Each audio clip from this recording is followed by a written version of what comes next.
విశాఖ జిల్లాలో కూటమి నేతల మధ్య మరోసారి విభేదాలు భగ్గుమన్నాయి. గంటా శ్రీనివాసరావు ఎన్నికల ప్రచారంలో టీడీపీ జనసేన నేతలు కొట్టుకున్నారు. టీడీపీ నేత చిన్నారావుపై జనసేన నేతలు దాడి చేశారు. దాడిలో చిన్నారావు గాయపడ్డారు. టీడీపీ నేతల ఫిర్యాదుతో జనసేన నేతలపై పిఎంపాలెం పోలీసులు కేసు నమోదు చేశారు. ఇక ఇదే అంశానికి సంబంధించిన పూర్తి అప్డేట్స్ ని మా ప్రతినిధి నరేష్ అడిగి తెలుసుకుందాం.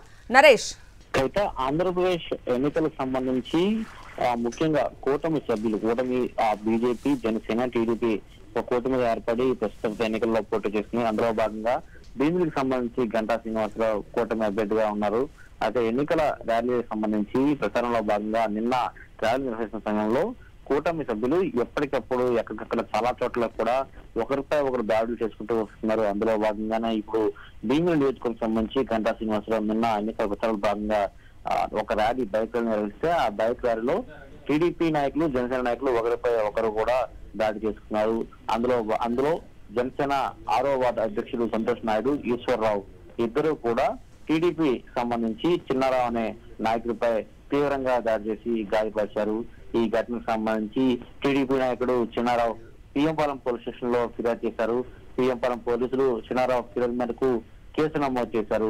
అందులో భాగంగా సంతోష్ నాయుడు, ఈశ్వరరావుపై కేసు నమోదు చేసినట్లుగా తెలియజేశారు పిఎంపాలెం పోలీసులు. కూటమి సభ్యులు ఎక్కడికెక్కడ ఒకరిపై ఒకరు దాడులు చేస్తూ ఒకరినొకరు గాయపరుచుకుంటున్నారు. అదేవిధంగా ప్రజల కోసం తీవ్ర ఒక భయానక దృశ్యాలను కూడా బయటకు చూపిస్తున్న పరిస్థితి కనిపిస్తుంది. అయితే దీనికి సంబంధించి సంతోష్ నాయుడు, ఈశ్వరరావు ఇద్దరు జనసేన నాయకులపై కేసు నమోదు చేసినట్లుగా పిఎంపాలెం పోలీసులు తెలియజేశారు.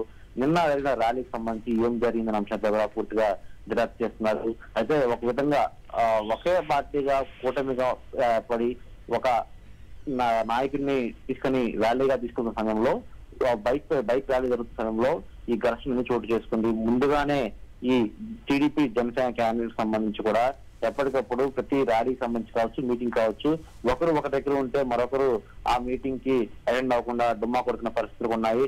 ఆ సిచ్యువేషన్ లో ప్రచారంకి వెళ్తున్న క్రమంలో కూడా ఒకరికి ఒకరు సపోర్ట్ చేసుకోకుండా ఈ విధంగానే కొట్లాటకు గొడవలు పడుతూ కూడా ప్రతి చోట కూడా ఈ విధంగా సిచ్యువేషన్ కనిపిస్తున్న పరిస్థితి కనిపిస్తుంది కవిత. అందులో భాగంగానే పిఎంపాలెం పోలీసులు దీనికి సంబంధించి నిన్న ఎఫ్ఐఆర్ నమోదు చేయడం జరిగింది. అయితే ఎవరైతే బాధితుడు ఉన్నాడో చిన్నారావుని స్థానిక ఆసుపత్రికి తరలించడం జరిగింది.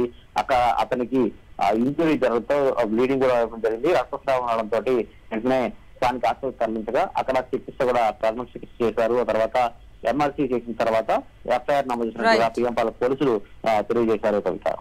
Okay Naresh, thank you.